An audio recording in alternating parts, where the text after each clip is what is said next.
Nagaland Minister for Environment, Forest and Climate Change and Justice and Law, C.M. Chang, passed away this afternoon at around 2:45 at Naga Hospital Authority, Kohima. Sources informed that he was admitted to the hospital due to health issues and was on ventilator. He was 78. More details are awaited. Bharatiya Janata Party has decided to field candidate in 60 Assembly Constituency Pungro Bypol under Kifire district and has listed 3 candidates which were sent to Central BJP President Amit Shah. Newly appointed National General Secretary Dilip Saikia informed Northeast 8 that the decision was taken today to put up a candidate for 60 Assembly Constituency Pungro after a meeting was held with the state BJP party and legislators in Kohima. Saikia said the meeting has finalized the strategy of the bypoll in 60 Pungro Assembly constituency and has selected 3 candidates. We have finalized a list of 3 candidates. So we will be sending this name to the Honorable National President, BJP of Delhi. And the National Committee will announce the final candidate for the by-election, the 16th number of the constituency. On the internal crisis on the demand for removal of state BJP president, Saikia said there was some miscommunication gap. However, he said the issue will be taken up after the bypoll is over. During the meeting, the central leaders also announced Deputy Chief Minister and BJP leader Y. Paton as the election in charge of 60 Pungro Assembly constituency. Zonal Secretary in charge of Northeast Ajay Jamwal was also present at the meeting. Internal dissension continued to rock BJP Nagaland unit as 3 district presidents have now alleged that they were removed unconstitutionally by State Unit President Temjen Imna Along and demanded that Along resign in order to restore the party's image. Seyekhrele Nagi, Nukutsor Ruhu and T. Chongsan Chang, who were removed as presidents of Kohima, Phek District and Tuensang District respectively, told the media that 8 district presidents of Kohima, Tuensang, Peren, Wokha, Kifire, Noklak, Phek and Mon and 1 Aboy organization president had demanded the removal of Along. Seyekhrele Nagi said that the current crisis began in April this year, claiming that due to the hardship and challenges faced by party workers in the districts, the district presidents decided to share their grievances with the state president and work for betterment of the party workers. Meanwhile, a delegation from BJP's central headquarters is likely to meet the district party leaders to resolve the party's internal crisis. Supporting the call of the Naga Students Federation NSF and Eastern Naga Students Federation ENSF to impose indefinite restriction on movement of government-registered vehicles NL10 and NL11, various Apex students organizations in Dimapur took part in the Phase 1 protest today. Vehicles on duty for medical services, administration, police, fire and emergency services were exempted from the purview of the agitation.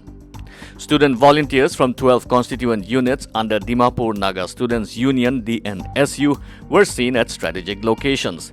The volunteers seized government-registered vehicles bearing NL10 and NL11 after proper verification. Speaking with the president of Dimapur Naga Students Union, Sedevile Angami, stated that as per the directives of NSF and ENSF, Dimapur Naga Students Union along with Dimapur Eastern Naga Students Union collaborated and went ahead with the ban, restricting movement of government-registered vehicles.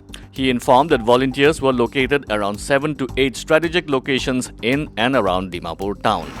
We have seized around 7 to 8 vehicles, and then the vehicles which are seized are being kept in Kenhime complex near Termahan. So we will wait for the directive for how to go about with the seized vehicles from the NSF, and then necessary actions will be done. Then you can make sure that all the vehicles that are seized are being kept safe. The effect of the ban was also observed in Faflang Mon, where Konyak Students Union collaborated with subordinating and federating units. Volunteers were set up at all main junctions, New Site, Private Bus Stand, NST Junction, Longwa and Tapi Road, all across the town. In a huge breakthrough, the Assam Rifles recovered a large number of drugs during an operation. The consignment of drugs were being smuggled across the border from Myanmar in the Laiching area of Manipur's Chandel district. The troops carried out the operation at 3:30 a.m. on Sunday. In a press release, the public relations officer of Assam Rifles South said, while carrying out search operations in the area close to Laiching Kotak Khungtak track, the troops located concealed items in a bush beside the track. In a tweet, the Assam Rifles said the heroin was worth Rs 68 lakhs in the international market and was packed in soap cases which were recovered by the troops. Many parents in Assam are determined not to send their wards back to school amid COVID-19 crisis, even if the institutions reopen from next month, a cross-section of guardians said. Though no order has been issued, the state government is likely to consider reopening of schools for students of class 6 onwards from November 1st, a senior official of the Education Department said. Some of the parents, along with teachers, suggested that schools should remain shut for the entire year and the government should declare 2020 as COVID-19 year. As per the centre's latest standard operating procedure, the centre has allowed states and union territories to take a decision on reopening schools in a graded manner from October 15th. Many school authorities are of the view that the government's decision to reopen educational institutions is a bit early, considering the rising number of infections and mounting fatalities. With positive cases rising all across the nation, the COVID-19 status of northeastern states are: